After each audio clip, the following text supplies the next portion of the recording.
ഞാനിവിടെ ഒരു 3 digit number എഴുതുന്നുണ്ട് 365. അപ്പോൾ ഇപ്പോൾ നമ്മൾ ആദ്യം ഒരു 5 നമ്പേഴ്സ് ഇങ്ങനെ എഴുതിയിട്ട് അത് ആഡ് ചെയ്യുക. ആൻസർ ഞാൻ ആദ്യം തന്നെ എഴുതി വെക്കുന്നുണ്ട്, അത് ഞാൻ നിങ്ങൾക്ക് കാണിച്ചു തരാം.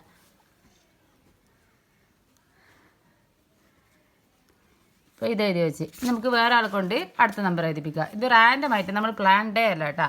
അപ്പോൾ ഇഷ്ടമുള്ള 3 ഡിജിറ്റ് നമ്പർ ഞാൻ എഴുതിക്കോ. എൻ്റെ സിസ്റ്ററിനെ കൊണ്ടാണ് എഴുതിപ്പിക്കുന്നത്.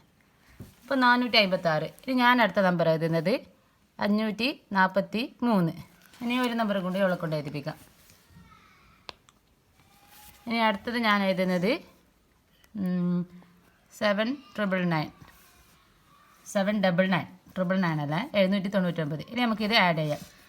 അപ്പോൾ ആദ്യം 5 5 6 11 11 3 14 14 9 23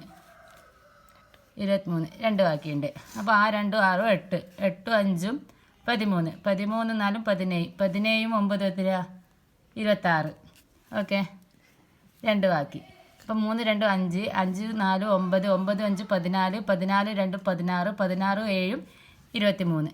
അപ്പം നമുക്ക് കിട്ടിയത് 2363. ഞാൻ ആദ്യം എഴുതിയ ആൻസർ 2363. അപ്പോൾ ഇതിൻ്റെ ഗസ് ഇത് നിങ്ങൾക്ക് എങ്ങനെയാണ് കിട്ടുന്നതെന്ന് അറിയുക. അപ്പോൾ അറിയുന്നവർ കമൻറ്റ് ചെയ്യുക.